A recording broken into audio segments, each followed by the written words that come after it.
Hey guys, I got my February 2011 issue of the American Rifleman. Just like every month, we're going to do a quick flip through of it. I'm going to read an excerpt from the Armed Citizen, and we're going to talk about a couple of the articles. So you got a firearm out here. Do a quick safety check. So you got one in the pipe, full mag. Feeling pretty safe. So we'll throw that to the side, get out of the way for all the safety sallies, and we will jump into the cover here. So they got the XTM on the cover this month. And I'm actually really interested in the XTM. I've been going back and forth over what my next pistol purchase is going to be. I'm going to be replacing my Glock for my carry pistol. And I've been looking at the XTM and the S&W M&P pretty hard. Pretty much is narrowing it down to the two choices there. And I think I'm actually going to end up going with the XTM. I'm waiting for them to release the 45 compact XTM. When they do that, I'll probably snatch that up and actually replace my Glock for my carry gun. A lot of your guys' videos have been swaying me towards the XDM, and yeah, I think it's probably going to end up being my next pistol, but we'll see. You never know. I get in the store and I got money in my pocket, and crazy things happen. But let's jump into the Armed Citizen for this month. Stories of armed citizens defending their homes during Hurricane Katrina are well documented, but many may be unaware that the looting and burglaries are still ongoing. Lionel Lewis, 61, still lives in a FEMA trailer next to his hurricane-damaged home. One evening he heard someone forcing their way into his home, likely to steal copper pipes. Lewis phoned police, armed himself with a handgun, and investigated. "Don't move," Lewis told the suspect. Instead, the suspect wheeled around and swung a 2x4 at Lewis, who ducked the blow. The assailant prepared for another swing, but before he could make it, Lewis shot him. Police arrested the would-be burglar and took him to the hospital for treatment. And that's from New Orleans. You know, I don't know what's crazier, the guy swinging a 2x4 at the 61-year-old guy, or the fact that he's still living in a FEMA trailer next to his house, man. I think Katrina's kind of become like a forgotten disaster. How many of you, be honest, how many of you knew people were still living in FEMA trailers? I mean, all this time after Katrina, this poor guy, 61-year-old, is living in a trailer next to his home, which is probably pretty much unrepairable. I think that's pretty crazy, man. And speaking of the armed citizen in general, it's been crazy in Detroit. Like, I'm sure you guys have saw the guy ran into a police station with a shotgun, shot 4 police officers. I was listening to the police scanner all day. I heard another story, or not a story, but I heard a police call where a 20-year-old was shot in the stomach and robbed. It's just been crazy around here. There's been all kinds of shootings. I don't know. I feel a bit better that I'm armed and my family's armed, and not necessarily depending on the police to show up to protect me, but of course the anti-gun people don't seem to understand that fact, that we want to be personally responsible and take care of ourselves, but I'm not going to jump into that. Anyways, let's move on. Well, this is something, I don't know, it's kind of gimmicky to me. It might be good for competition, but I don't really know.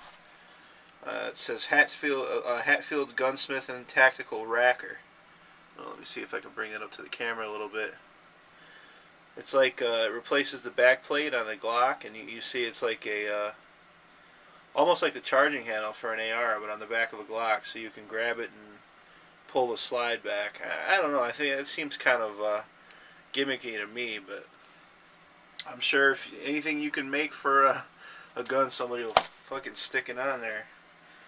I don't know. I think I'll pass on that, but it was kind of interesting. I've never seen that before. A little bit different. This is a really cool article they had about Ernest Hemingway and his guns. Actually, more specifically, the Beretta S3 over and under, which is a really, really beautiful gun there. Just let me bring the magazine up again.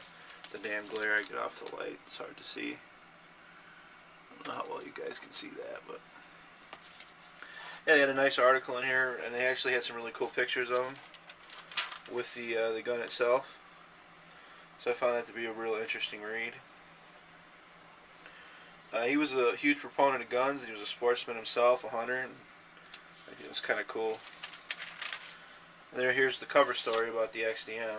I really don't got to explain anything to you guys about this. Everybody knows what this is, but I got to give it to Springfield. They're really kind of pushing. I don't know. I don't want to say innovation, but I will say ergonomics. I think ergonomically, the XDM right now is probably one of the nicest pistols out there. Especially if you have short, stubby, sausage fingers like my fat ass.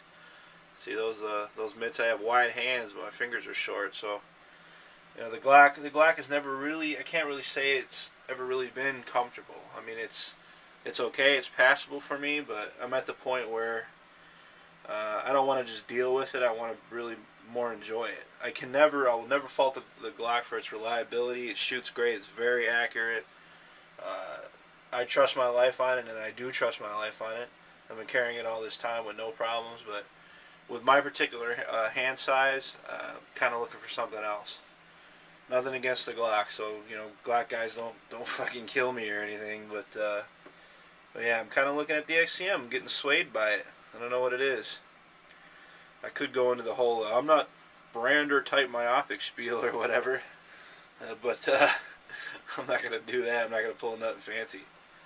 Not that I hate him either. I'm sure you guys are out there waiting just to start yelling at me because I said something about your demigod there. But yeah, XDM seems like a hell of a pistol, man, and I'm just waiting for that 45 to drop. As soon as that compact comes out, I'm probably just gonna go ahead and make the switch and pick one up. I like it a lot.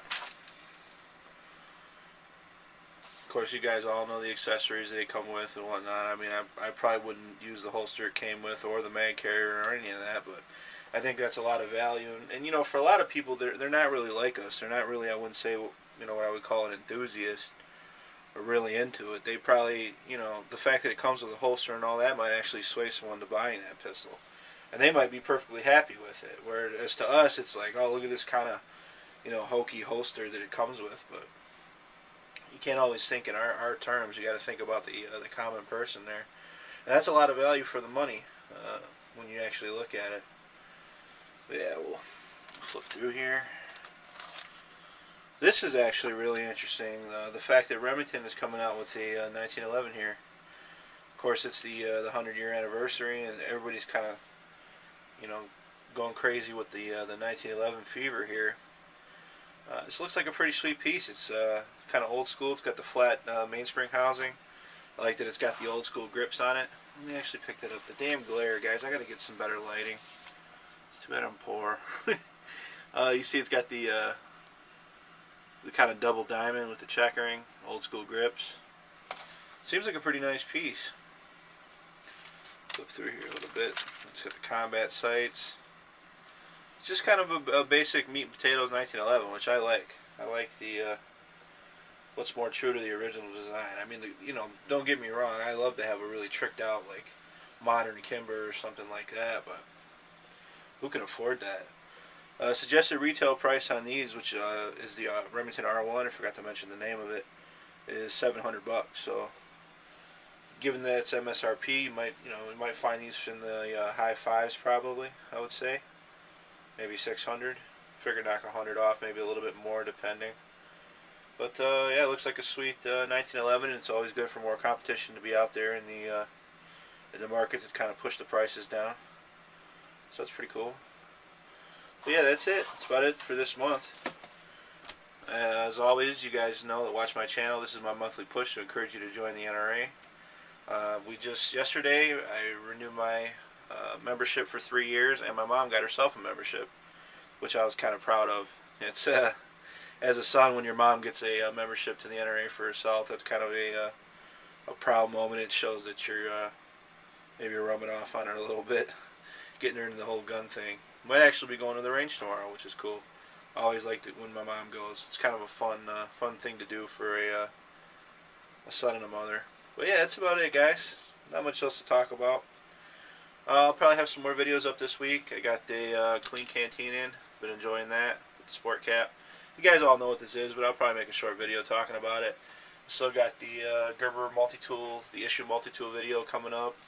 Just a bunch of stuff. So yeah, we'll see, guys. That's about it. Later.